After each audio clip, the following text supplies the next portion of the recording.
Good day.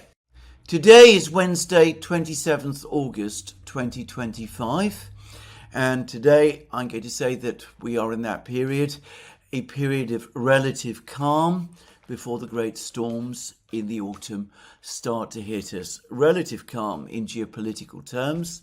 I remain of the view, clear view, that there is a high likelihood that we're going to see a renewed conflict in the Middle East between Israel and Iran in the autumn.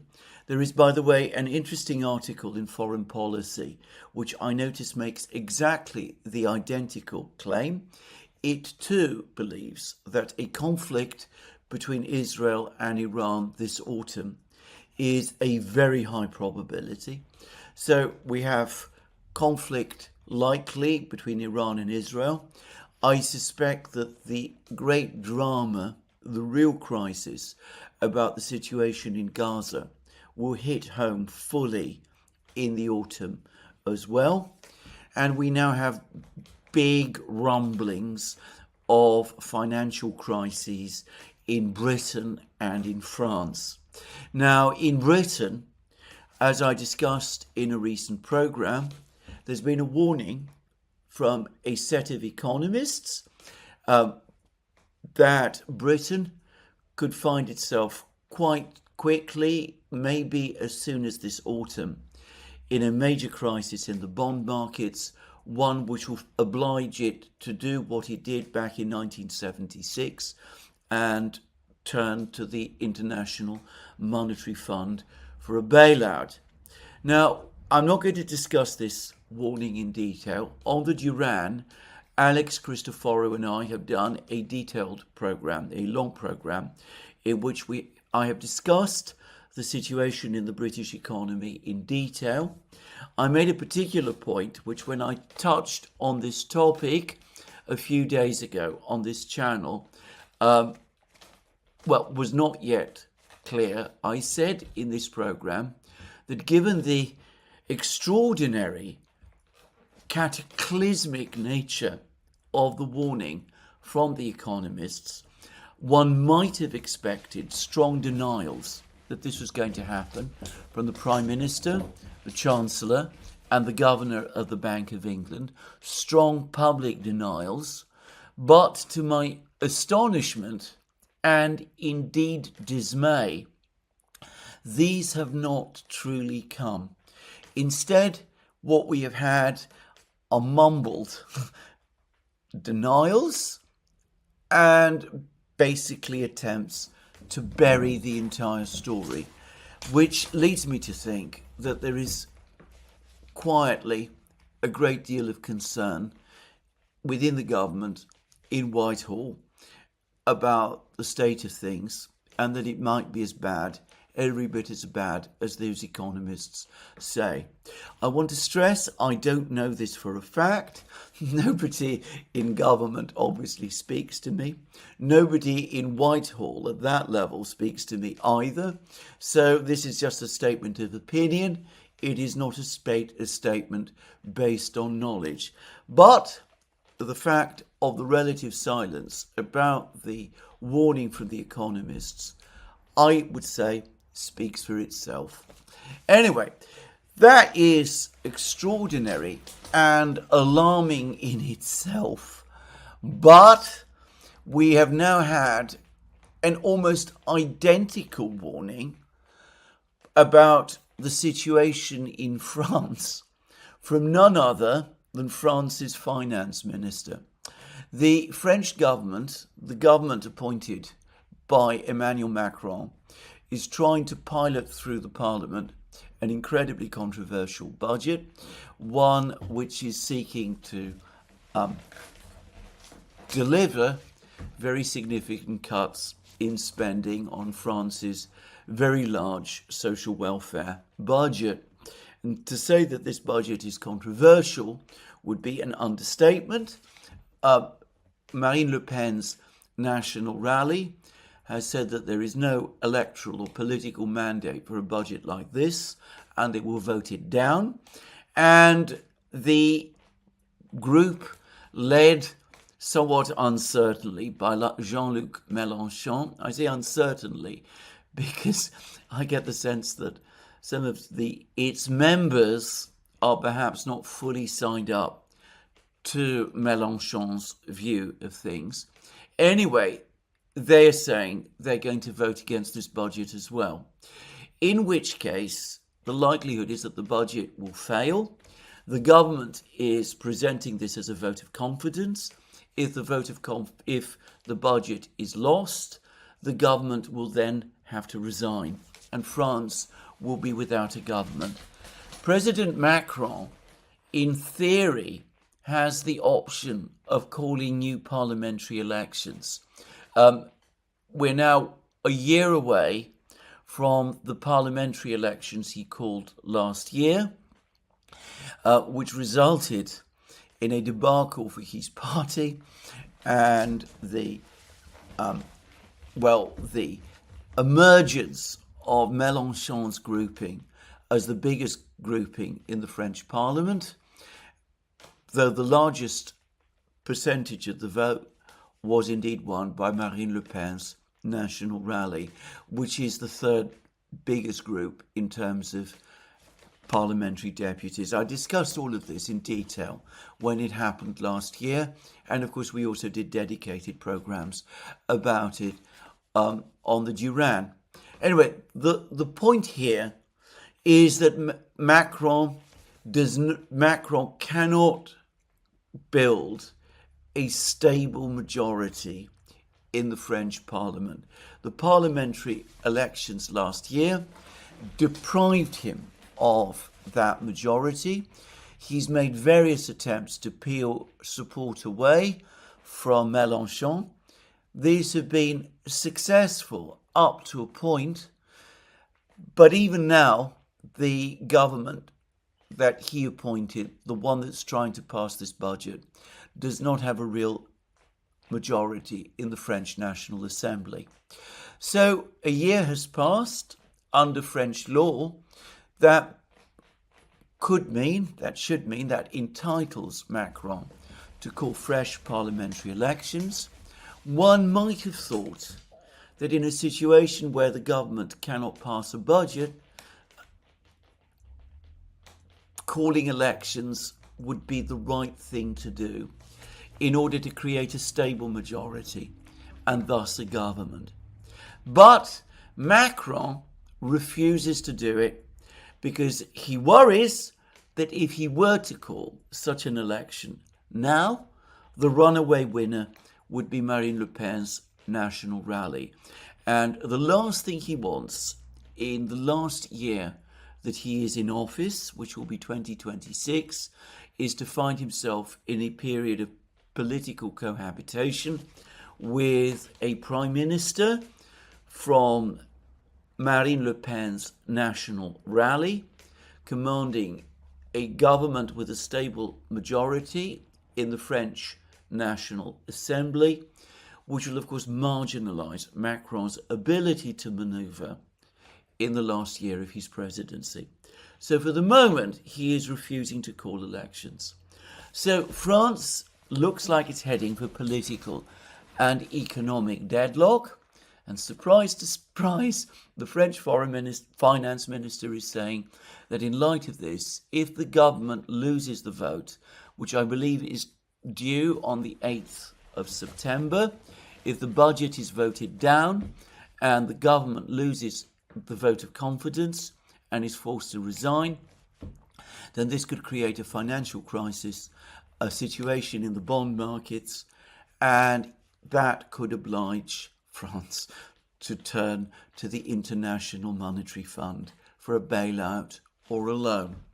I'm going to say something here, which is that, of course, if that were to happen, it would be a huge crisis. It would increase the prospects, by the way, of a financial crisis in Britain. If France was visibly going down, Britain, which in some respects is in a rather similar fiscal position to France, in some ways it's better. Debt to GDP ratio in France is worse than in Britain. It's higher than in Britain. But in other respects, by the way, the situation in France continues to be somewhat better than in Britain, though it's pretty bad in both countries. Anyway, the point is, if there is that kind of a crisis in France in September, my guess is that there is a risk of contagion. There's already talk about Britain needing an IMF bailout in the autumn as well. If France, as I said, faces that kind of crisis, the possibility of Britain finding itself in a similar crisis is heightened. However, there is an important difference, which is, of course, that France is in the European Union and it is also in the Eurozone. So if there is a major crisis in the bond markets, the European institutions, the European Central Bank, the European Commission, and of course Germany will all want to have a say about what goes on in France. And if there's any question of a bailout of France, the Germans certainly will want to be involved.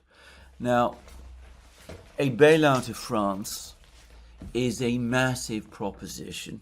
It's a much bigger proposition than a bailout of, say, Greece or Italy or Spain were, as was true at the time of the Euro crisis back in 2008 to 2012. I mean, this would be on an entirely different scale.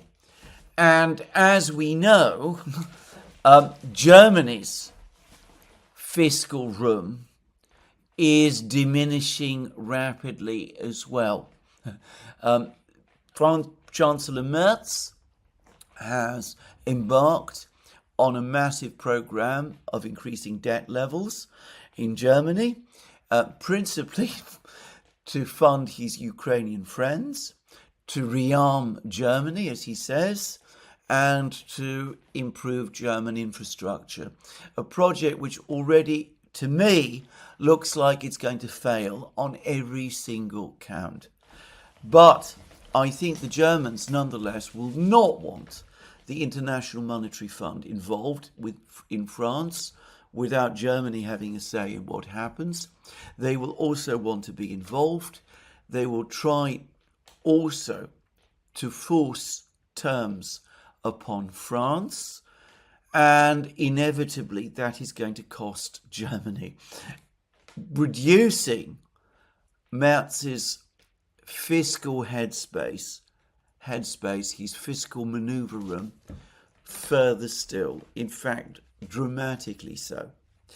And just to complete this, I cannot imagine anything more inflammatory in terms of relations within the European Union as a situation in which the Germans come along and demand that France makes cuts to its social welfare spending. Well, anything more inflammatory than that.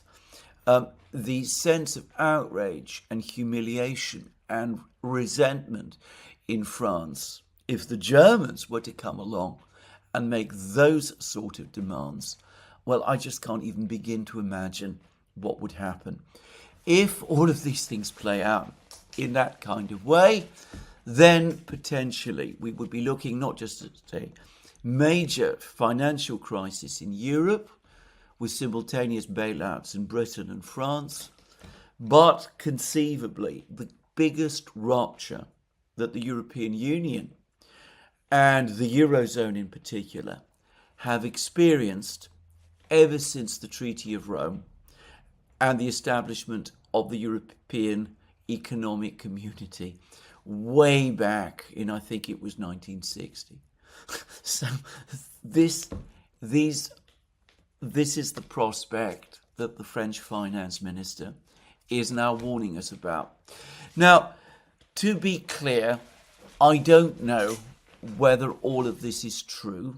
Again, just as I don't know whether there is going to be a financial crisis and a bailout in Britain in the autumn. I don't know that there is going to be a financial crisis and a bailout of France, even if the budget is rejected and the government falls this autumn. The other possibility, which we should not ignore, is that Macron, who has apparently played with the possibility of resigning early as French president, admitting that events have overwhelmed him, that he might resign in this situation rather than be the president of France in the middle of a crisis, and that could lead to elections and conceivably to the emergence of a new president who would presumably come from the National Rally, and a new majority in the French National Assembly. If a candidate from the National Rally, Marine Le Pen or someone else, wins the presidency, I am guessing that they would immediately call new parliamentary elections, which would probably lead to a majority for the National Rally in the French Parliament. That would at least provide a government in France with a mandate and a majority and a stable parliamentary, a stable position in the French Parliament. And who knows, the return of some degree of political stability might conceivably avoid all of these crises that I'm talking about. Or it could be that, just as the economists who wrote about the risks of a financial crisis in Britain are overstating the reality, it could be that for his own reasons the French finance minister is doing the same in France. Though I have to say, the idea of a finance minister, him calling into question the credit worthiness of his own country, astonishes me. But anyway, we will see. But we are looking at very, very complex situation in Europe, potentially in the autumn. As I said, we don't know how all of this is going to play out. We have a possible problem in Britain. Certainly, there's a lot of talk about higher taxes in Britain, and the government there is losing support, hemorrhaging support by the day, and we are looking at an even more dramatic crisis potentially in France. Now, I am going to say this: if there is a crisis in Britain and there is a crisis in France, and if this crisis starts to affect the entire European Union and the Eurozone, then I cannot see how that crisis cannot spill over, at least in some form, to the United States. And there's problems, concerns about the budget situation there. And of course, there's also concerns about the sustainability of the current boom in the stock market, which I am not going to discuss now. So, a difficult autumn, potentially, on the financial and economic fronts. I am not an expert in predictions of economic questions. I don't work in the financial services industries. I am not an economist, thank goodness.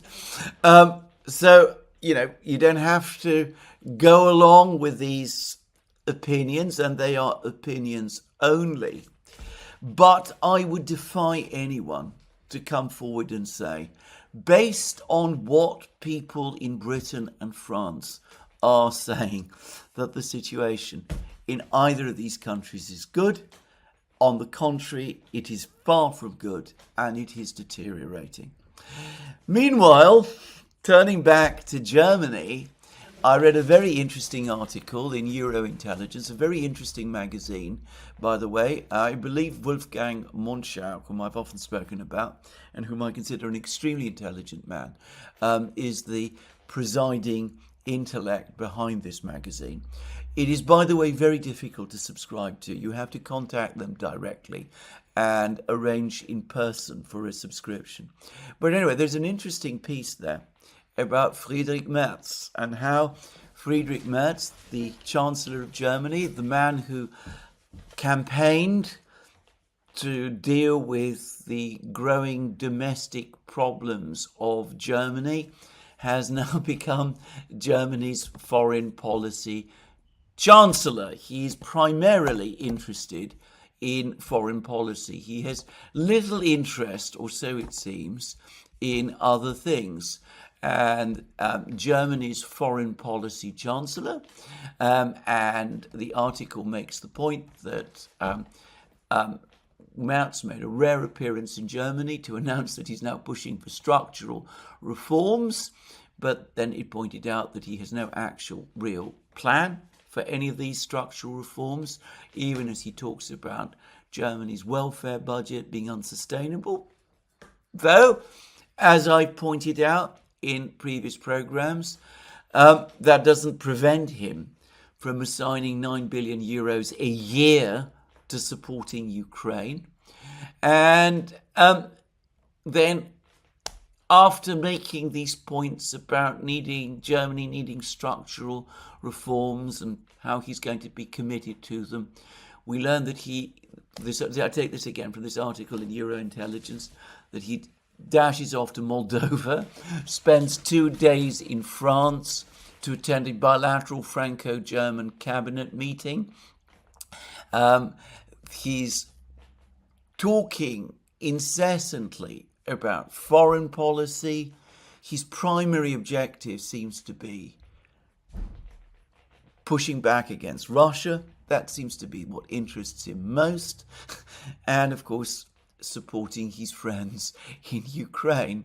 And we are told that in contrast to other German leaders who have carried out significant structural reforms, and this article references, for example, Gerhard Schröder, who carried out very controversial, but some people consider successful, reforms in Germany, economic reforms in Germany in the early 2000s.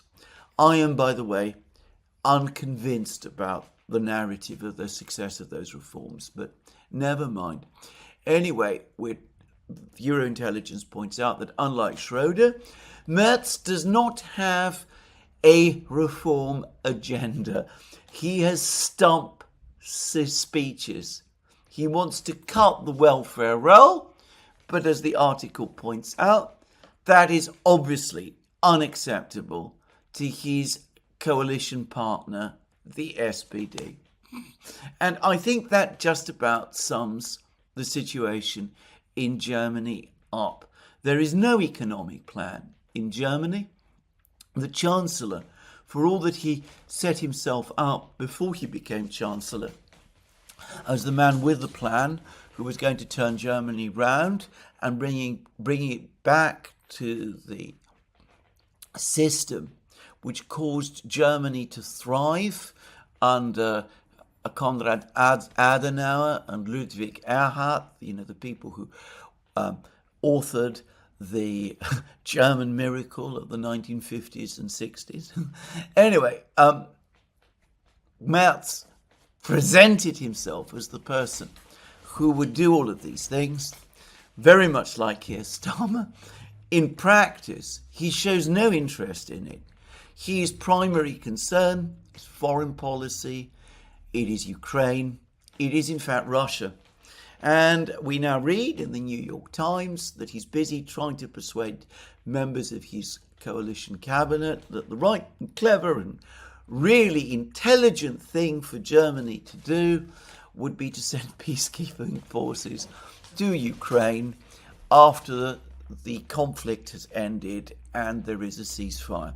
In other words, for Germany to join the coalition, Starmer's and Macron's coalition of the willing.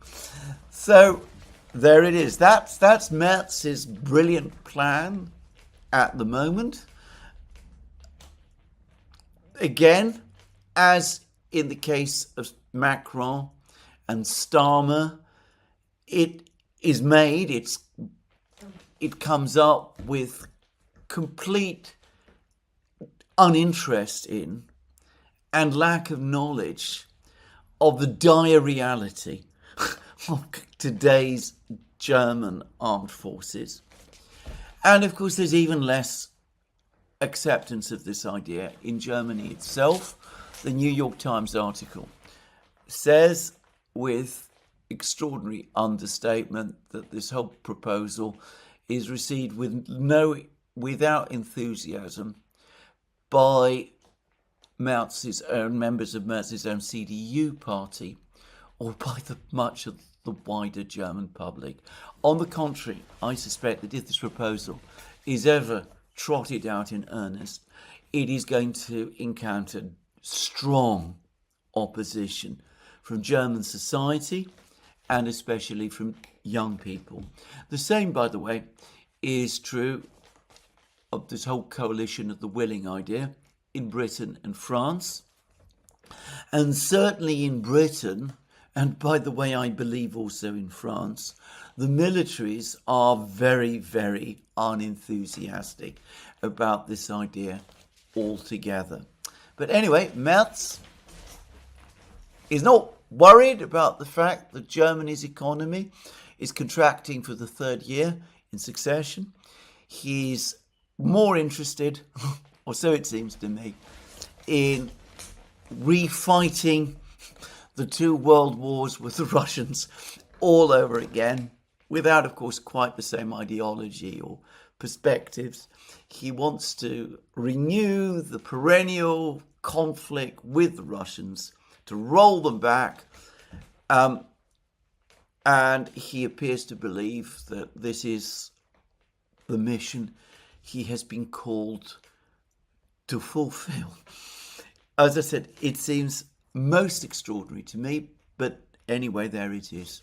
If there is a financial crisis in Europe, in France and Britain in a few months' time, then I'm going to say that Merz is going to have his hands full trying to deal with that, something he looks completely inadequate to do, by the way.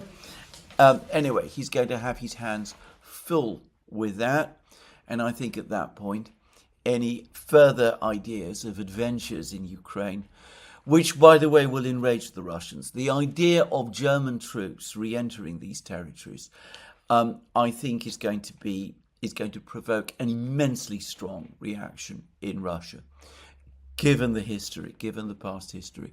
But anyway, if anything like that were to happen, that there were to be a financial crisis in Europe, I don't think even Merz would have the time or the ability to even float these proposals anymore, because they would have been completely overwhelmed by events. So, to repeat again, we are quite plausibly in the quiet before the storm. A storm in the Middle East, a storm potentially in the financial markets as well, with the epicenter perhaps being in Europe, but with a real risk of contagion to the United States as well. So we must be, at least I am going to be, prepared for all of these possibilities. And yes, I accept that they are possibilities. They are never certainties. We will see what happens. Now, just before I leave this topic, I would say one further thing. I mentioned how Keir Starmer's government is hemorrhaging support by the day. Emmanuel Macron, I think, is now sinking to the same levels of unpopularity as his immediate predecessor, Francois Hollande. Merz, whom I've just been talking about, is also losing support. The AfD is now, by some opinion polls, the most popular party in Germany. Yet, it seems that Merz, far from wanting to learn from this, is indeed going to join up with his friends, Macron and Starmer. It seems that this is a new collective union of bankrupt and unpopular political leaders, but they all seem to want to flock together and stick together, presumably so they can all sink together. I still find this so strange. It is so unlike my whole understanding of conventional politics, that it baffles me, but there it is. Now, I've talked about the storm clouds, but of course there is the immediate proximate storm cloud, which is the situation in Ukraine. And here again, I want to say, I've said this so many times now that of course I'm repeating myself, but I'm going to say it again. The frenetic diplomacy that took place in August between the United States and Russia and the United States and Ukraine has now effectively ended. There's only been one solid outcome from it, which is that the United States has dropped its earlier demand that there be a ceasefire in Ukraine and that this ceasefire be agreed soon. The president, Donald Trump, confuses everybody by continuing to give contradictory signals about where he is going. So yesterday, for example, he made more critical comments about Russia. He spoke about how he would be very unhappy if nothing came of the diplomatic initiative, if he got the sense that the Russians were obstructing moves towards peace. He would not hesitate to impose massive tariffs and sanctions upon them. And it's perhaps worth pointing out that today, as I understand it, the 50% tariffs against India come into effect. And there was a long article in the Financial Times which discussed these tariffs, and by the way, which seems to confirm the analysis that has been provided previously by that commentator in Naked Capitalism, that in fact the primary target of the tariffs, the tariffs against India, is India's gemstone industry, its diamond cutting industry, with which, of course, Indian Prime Minister Modi has a strong personal interest and connection.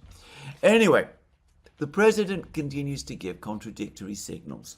So about a week ago, the United States refused to back a statement, a routine statement published every year by the Western powers, criticizing Russia's actions during the 2008 war between Georgia and Russia. This was the 5-day war that took place then. By the way, I'm not going to discuss the Western narrative about the war.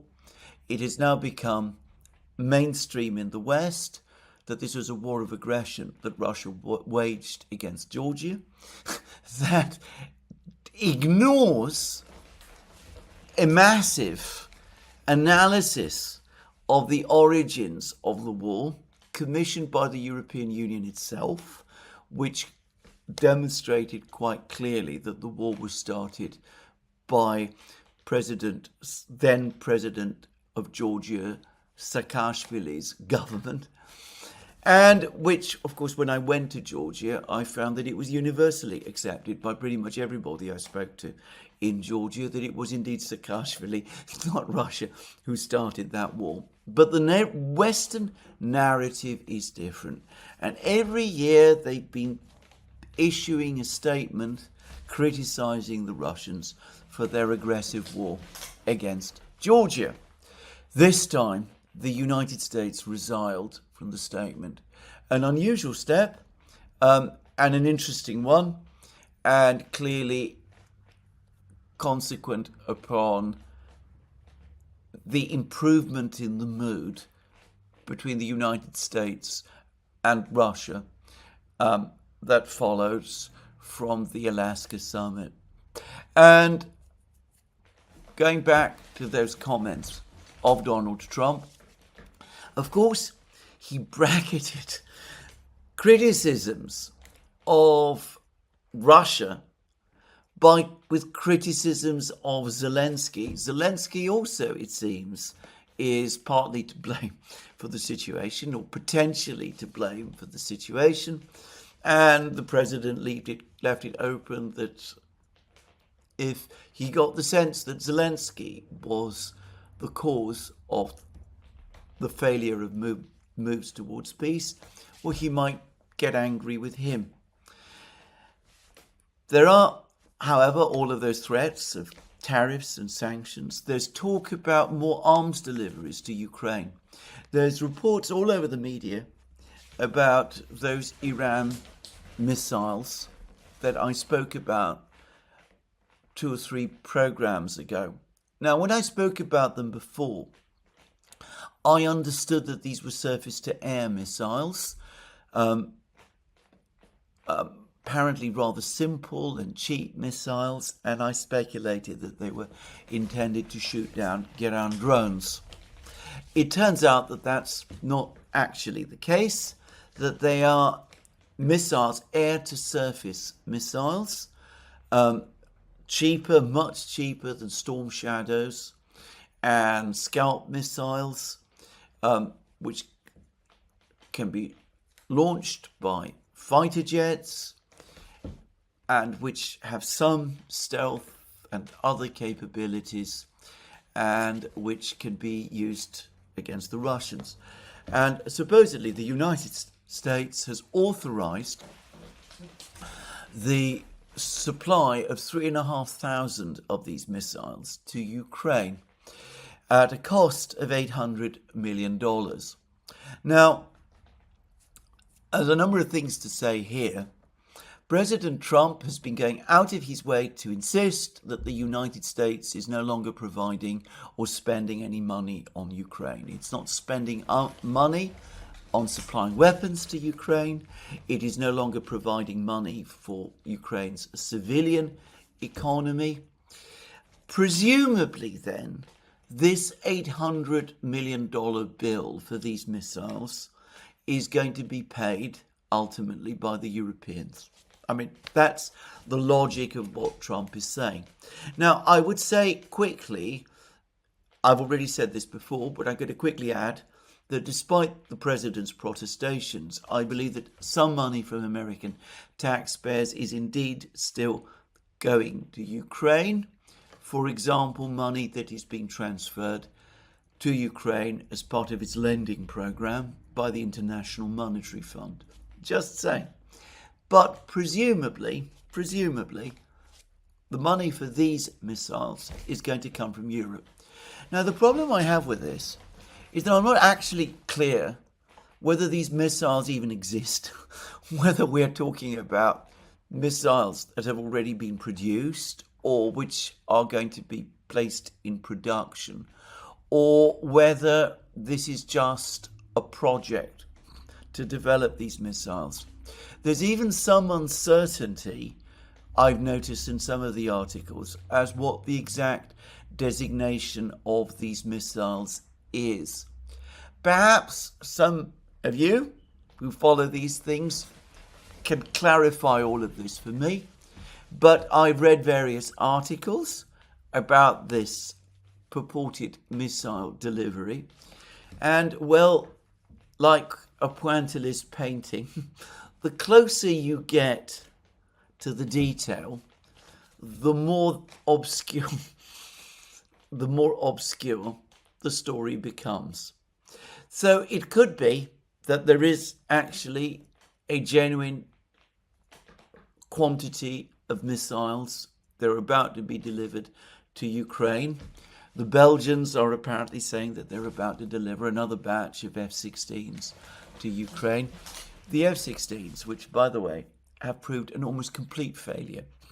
Just saying, they are already operating over the Ukrainian skies, but they don't seem to be making any difference. They're certainly not engaging the Russian Air Force in any way. And the Ukrainians themselves admit that they are completely outmatched by Russia's Sukhoi fighter jets. Just saying. But anyway, the Belgians are about to supply apparently some more F-16s. We're not quite sure how many. And it could be that these missiles are going to be supplied and are going to be operated by these F-16 jets. It's possible. Or it could be that this is a project and that the missiles have not yet been fully designed or placed in production, and it will be years before any of them turn up, by which point the war will, of course, be over. Either of these possibilities, it seems to me, on the basis of what I have read, could be equally true. I don't know which it is. But anyway, talk about supplying these missiles to Ukraine is obviously not going to be seen by the Russians as a friendly gesture. And then, however, we read other things, that the Americans and the Russians are apparently now in detailed talks about energy cooperation. We learned that Igor Sechin, the all-powerful head of Rosneft, Russia's biggest state-owned, by the way, oil company, one which has a rather infamous reputation in the West because it is based in part on the UKOS holdings that the Russian state nationalized in the early 2000s at the height of the Khodorkovsky affair. I'm not going to go into the details. Anyway, it seems that Sechin has had various meetings with senior officials of Exxon, the big American energy company, the big oil major. Apparently they've met in Doha. Interestingly enough, it's perhaps worth pointing out that Sechin is sanctioned. So he is a sanctioned individual, and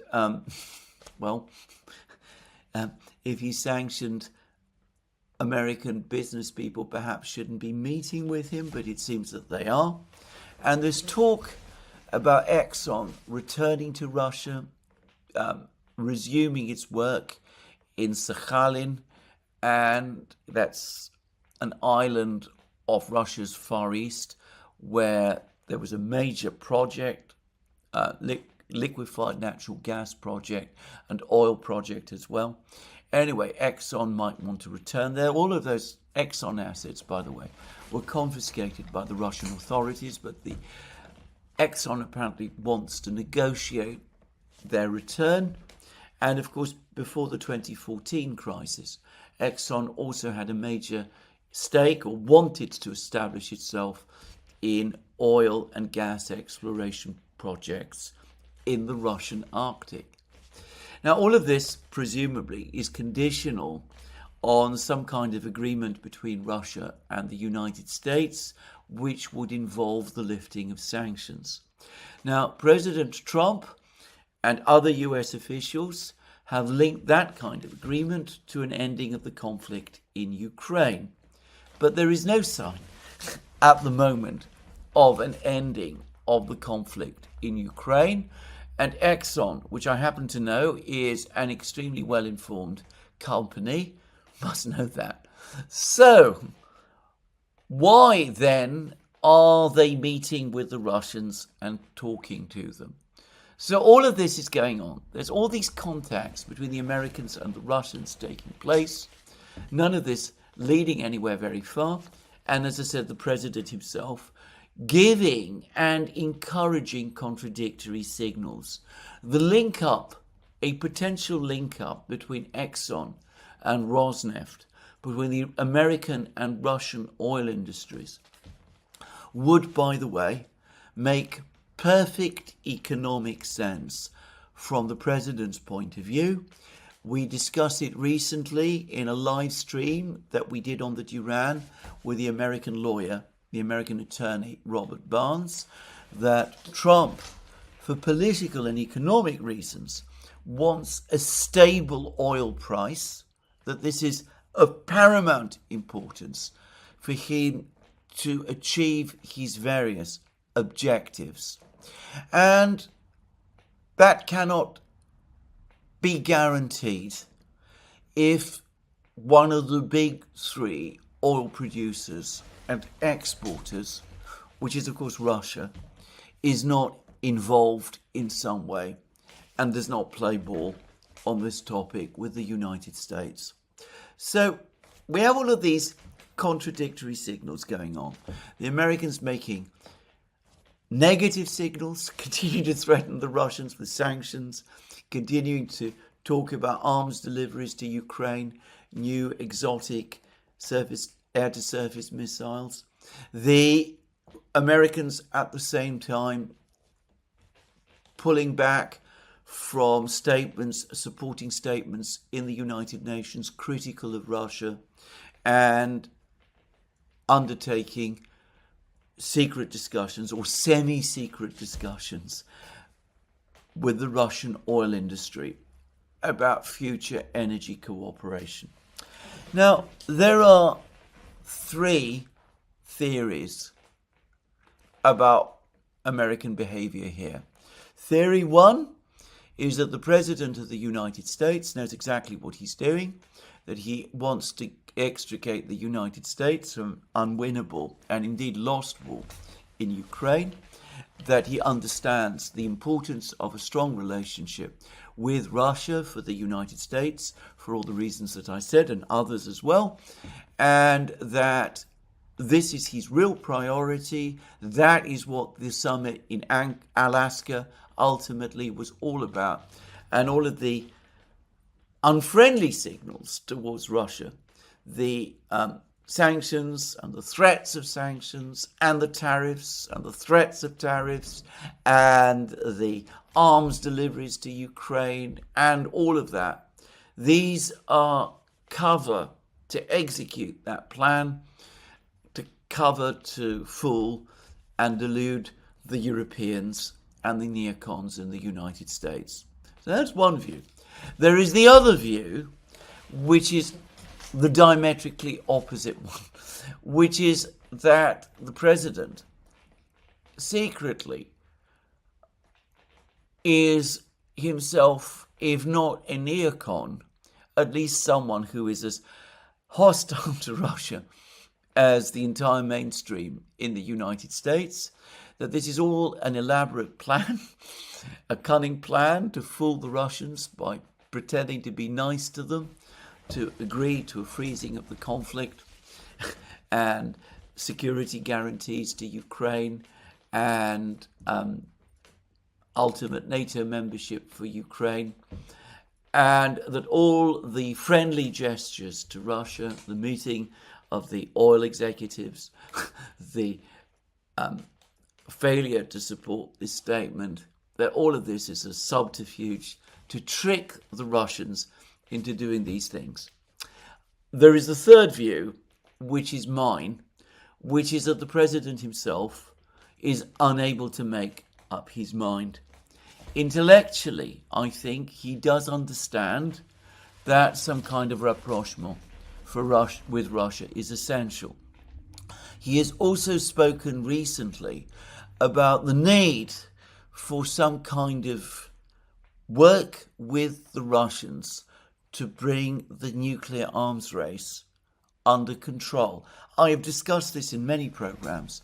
I've spoken about the alarming prospect that in February next year, the START treaty ends and that we could find ourselves for the first time since the 1960s in a world where there is no arms control treaties in existence and no negotiations of any arms control treaties in existence. The president does seem alive to the enormous dangers of this.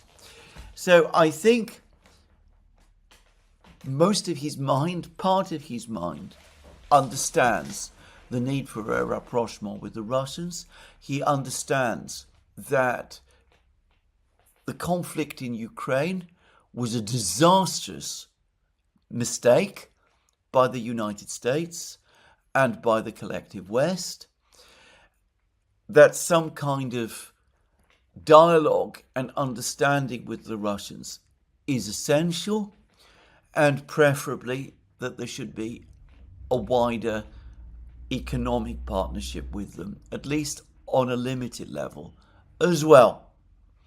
But I think at the same time, the president remains intimidated and in awe of all the enormously powerful people from the deep state, the neocons and all the others that surround him. He remains nervous of the Europeans. He is also very worried about looking weak. He remembers the extraordinary damage, political damage, he suffered in his first term when it was suggested that he and Putin were in some kind of collusion with each other. And I think these two things constantly balance each other out and interfere with a clear determination of policy. So he doesn't consistently work towards a rapprochement with the Russians, and he doesn't work towards a clear policy of confrontation with the Russians either. He oscillates constantly between the two, and of course that makes it very difficult for people like me to understand what his long-term policies are. In the end, I think, as I said, that deep down he does understand that the war is lost and that a rapprochement with Russia is needed. There were reports about a week ago that he had told his senior officials that Ukraine was losing the war. He realized that Ukraine was losing the war, and that the only way that a peace could be achieved was if Zelensky finally made the substantive concessions to the Russians that the Russians were seeking, that the war would, in other words, have to end on Russia's terms. But he doesn't seem to be able to come out and say this publicly and to break with Zelensky in the way that, if he really does have that understanding, he would need to do. So we are left with all of this uncertainty, a sense that the United States is gradually tiptoeing away from the wall, but no clean break, something which encourages the Ukrainians to keep going, something which gives Zelensky confidence that ultimately he will never be brought to heel, and something which of course leads the Europeans to go on throwing money at Zelensky and Ukraine on a scale that I find unbelievable. We've done again another program about this on the Duran, and my colleague and friend Alex Christoforou has discussed this at length on one of his programs. Anyway, the Europeans are continuing to do that without showing any recognition or understanding that they're throwing money into what by now is a lost cause. Anyway, the Russians, meanwhile, watch and wait. I think that they feel deep down that it's all but inconceivable now that Trump will indeed follow through with his sanctions and tariff threats. The 50-day deadline that Trump gave a few weeks ago, I don't think anybody takes that seriously anymore. And of course the deadline, the other deadline, the 8th of August, has now passed. There's no sign of any further action in sight. I think for the moment the Russians don't believe that this is going to happen. They don't believe if the Graham Blumenthal bill ever does get its past the Senate, that it will ever be brought into full effect. And they probably calculate that even if it is, they can ride it out. And in the meantime, they sense, I suspect, Trump's own uncertainty and the fragility of his position. They are probably, at least some level, aware of the economic fragilities in Europe. They're confident in the strength of their friends, and the loyalty of their friends. They're about to have this big meeting with them in Tianjin in China, and their primary focus at the moment is prosecuting the war. They got what they wanted, the Americans to drop the demand for a ceasefire, and that leaves matters open for them to prosecute the war.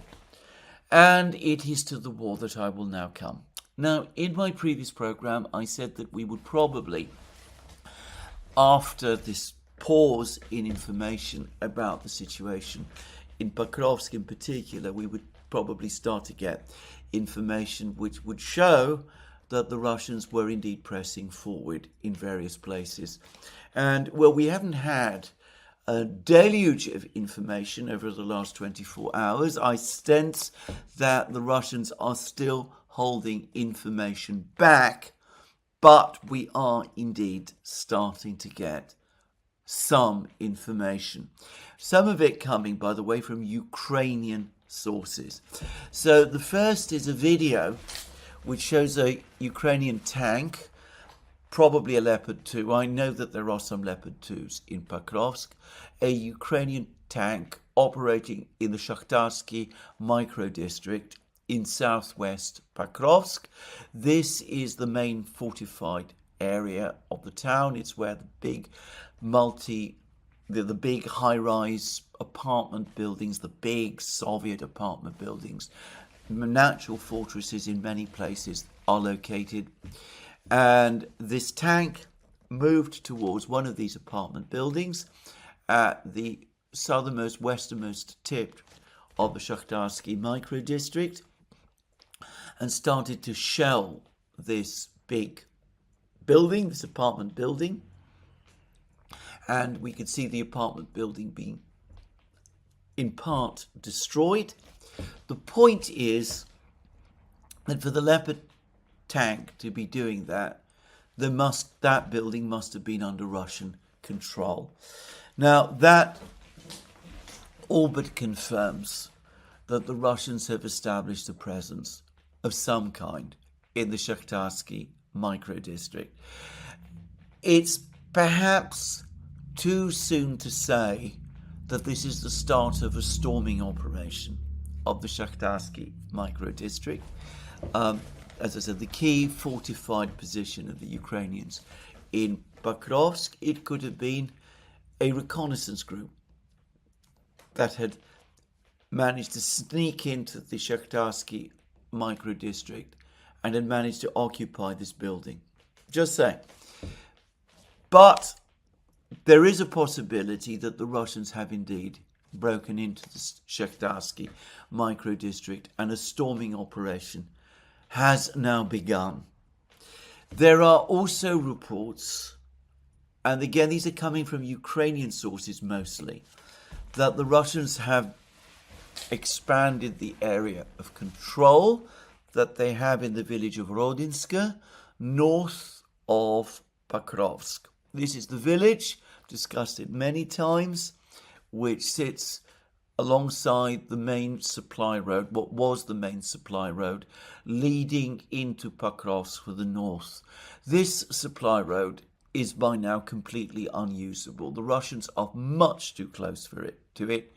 There is no possibility that supplies can be entering Pokrovsk using this road.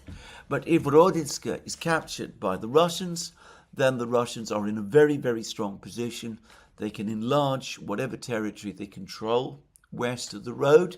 Redovka, the Russian newspaper, implied that they do have some presence already west of this main supply road. And that would bring the Russians closer to the E50 road that leads into Pokrovsk from the west. And it's often said that this is the main road that the Ukrainians now use to send their supplies. If Rodinska were to fall, the Russians would be in a better position to cut this road securely and in effect to place all Ukrainian troops inside Pokrovsk into a cauldron. Now, that's the battle that's apparently going on there, and the Russians are gaining ground in Rodinsk. There are also reports that the Russians, who, according to various reports, have been in Mirnograd, this is the big western industrial suburb of Pokrovsk. There are reports that the Russians have enlarged either the territory they control in Mirnograd itself or positions that they have around Mirnograd, and that the position of the Ukrainian troops in Mirnograd is indeed deteriorating. And there's been another picture, another video film, which the Ukrainians have published, which shows two Russian soldiers walking along a road. I believe this is south of Mirnograd, towards Pokrovsk itself, from what I can tell. I'm not good at reading maps. But anyway, they seem to be walking along this road without apparently much care. They obviously assume that this is territory that the Russian army controls. And anyway, this is territory which the mapping projects up to now have assumed is under Ukrainian control. Now, as it happens, those two soldiers were then ambushed by what the Ukrainians admit was a raiding party, which suggests that overall the Russians do indeed control this territory. Anyway, suffice to say that this is territory that had previously been believed to be under Ukrainian control, but clearly the Russians have more than a presence on it. Probably they actually control it. So all of this suggests a deteriorating situation for the Ukrainians in Pokrovsk, and that video footage of the Leopard tank shelling the building in the Shakhtarsky micro-district might point to an actual storming operation of Pokrovsk itself.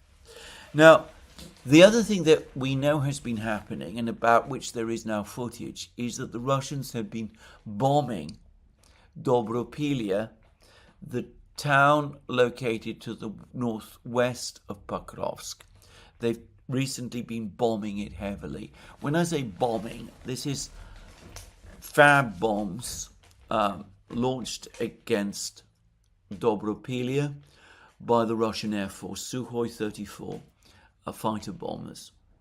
And of course these are huge bombs, and we know that they can inflict massive damage. So bombing is taking place in Dobropilia, and a bridge that linked Dobropilia with Pokrovsk, and which apparently was used to send supplies to Pokrovsk, has been destroyed.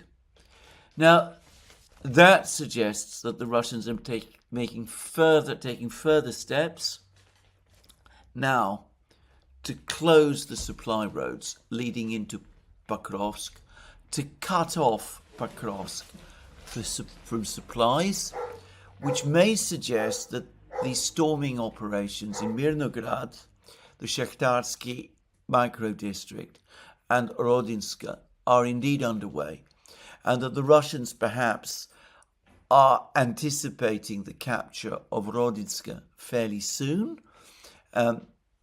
Rodinsk gets supplied from Dobropilia, and that perhaps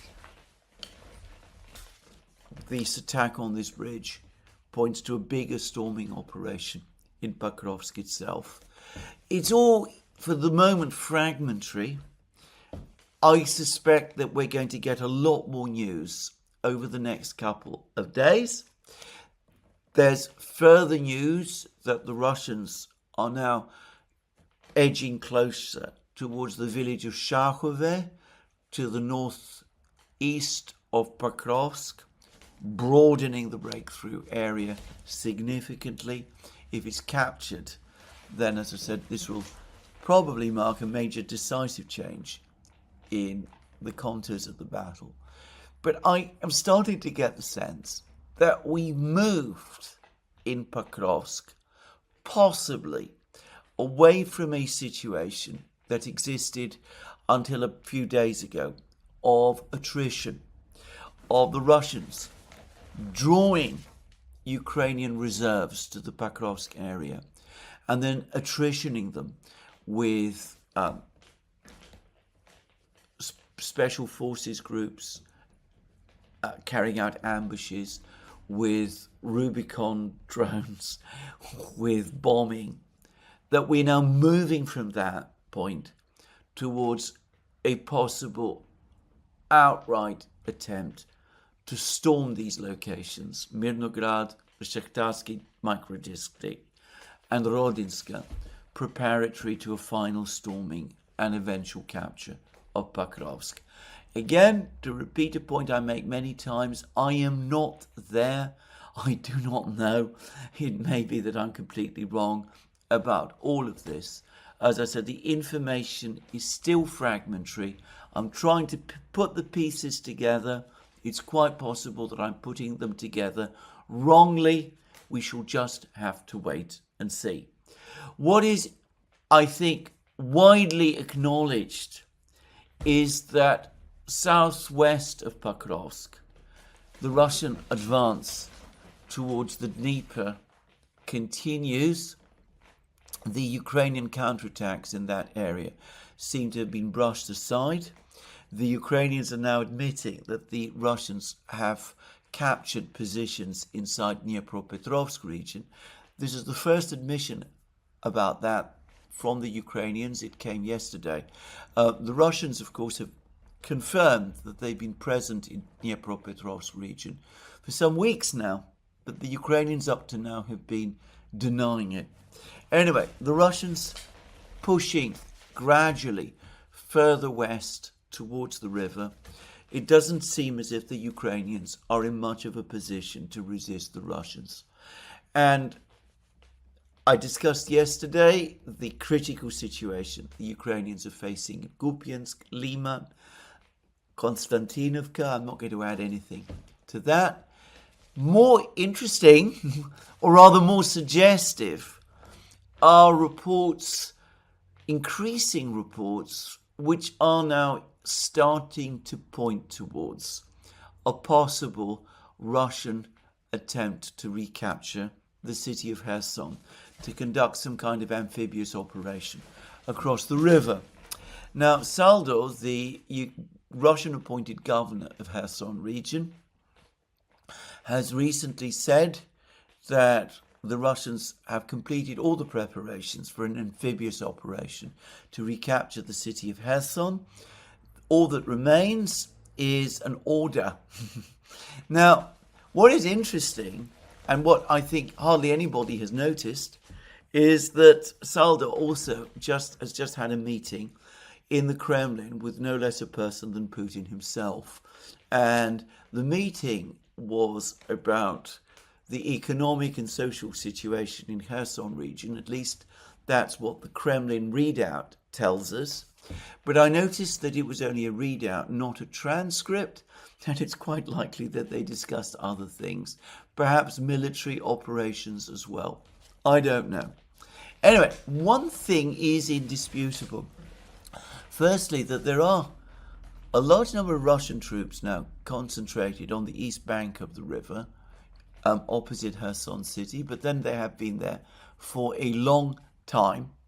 But it seems that the Russian footprint west of the river is growing, and the Russians are now regularly bombing the main road leading into Kherson from Nikolaev, the city of Kherson from Nikolaev. Apparently most of these attacks have been done by long-range drones. Presumably the Rubicon group are active here as well. And there's actually pictures, video film, of burnt-out vehicles, Ukrainian vehicles, on these roads, which, by the way, otherwise look deserted. it's clear that civilians no longer travel along these roads to any extent anymore. And it could be that the Russians are again suffocating or trying to suffocate supplies to the Ukrainian forces in Kherson, preparatory to some kind of amphibious operation. Now, I have to say that an amphibious operation, even across a river, so late in the summer, does seem somewhat surprising to me. Presumably it could be done in late August or September, just saying. I mean, there's still a few weeks. But after that, of course, come October, we will get the period of the autumn rains and of the Rasputitsa, the swamps. I would have thought this was an odd time to launch an amphibious operation myself. There would be a serious risk that the water levels in the river would rise and that the water itself would become more choppy. And it might be difficult to maintain supplies to any Russian troops who establish a foothold in Kherson, in the city of Kherson itself. Having said that, no military that I know of has as much experience of cross-river operations as the Russians. They carried out many of them during the Second World War. They've rehearsed doing that many times since. Perhaps they're also planning to build bridges across the river. They could probably build bridges across the river, though these would presumably be pontoon bridges and they'd need to be heavily defended. Though perhaps the Russians could defend them. Anyway, we shall see. If the Russians, of course, do capture even part of the city of Kherson, this will aggravate Ukraine's crisis. Every day I read on the Ukrainian channels about Ukraine's shortages of supplies, of men, of drones, of armoured vehicles, of shells. I've received what I consider to be authoritative reports that there's barely any Ukrainian artillery still operating east of the Dnieper, that Ukraine suffers from a major shortage now of artillery pieces, and that the Ukrainians can no longer risk deploying artillery pieces east of the river because they're so short of them, and the Russian drone operators have become so skilled in destroying them, and the Russian counter-battery systems are now so effective that they would quickly lose them, with the risk that they would run out of artillery altogether. But anyway, that's the information that I've been getting about the artillery positions. But anyway, the Ukrainians, short of men, machines, drones, if an entirely new front is opened by the Russians on the west bank of the Dnieper in Kherson region, this would not only be a massive prestige blow for Ukraine, it would also be a major operational crisis. But as I said, I'm not sure that the Russians really do have this plan. There are reasons why I think it might be a complicated thing to try so late in the summer. But then, as I said, what do I know? Anyway, all of this is going on, and probably the main front for the moment, the place to focus on, is Pokrovsk and Konstantinovka, that area. Though the area of Kupiansk, Seversk, Liman is also an area of crisis for Ukraine. I don't actually know any part of the contact line which is not properly described as an area of crisis for Ukraine. And of course, perhaps the Ukrainians have not adjusted to the fact, but the hope of a ceasefire that perhaps kept their hopes going earlier in this year has now gone away. I suspect that the more this sinks in, the more they come to realize that there is not going to be any end to the fighting, the more difficult for them it's going to be. I said in a recent program that it seemed to me that after a brief fillip of optimism caused by Zelensky's actually empty but publicly successful meeting with Trump in Washington, with all the European leaders in attendance, and after the claims about a successful containment by the Ukrainians of the Russian breakthrough in the Pokrovsk area, I said in a recent program that after this slight burst of optimism, I was starting to get the sense that the mood in Ukraine amongst the bloggers and Telegram channels and people like that was becoming worse again. I get even more of a feeling about that, and have got even more of a feeling about that over the last couple of days. And of course, if the situation in Pokrovsk is indeed deteriorating in the same way I said, if there really is a storming operation of Pokrovsk underway, then that sense of gloom is going to get much deeper still. I spent much of the first part of this program talking about a potential series of crises in the autumn, renewed conflict in the Middle East, a financial crisis in Europe, a military crisis for the West in Ukraine is a real possibility as well. I wonder how the Western leaders, the European leaders, will deal with it. I don't get the sense that they have any idea of or any plan. For some of them, even as the economic situation collapses all around them, I suspect that the thing that they're going to continue to worry about most is the collapse, potentially, in places like Konstantinovka and Pokrovsk. In some ways, it's bizarre, but there it is. A solution, perhaps, to all of these problems that I've set out, actually is there.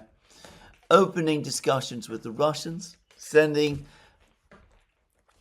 a properly authorized representative to Moscow to meet with Lavrov and Putin, relaxing the sanctions, accepting that oil and gas deliveries from Russia will have to resume.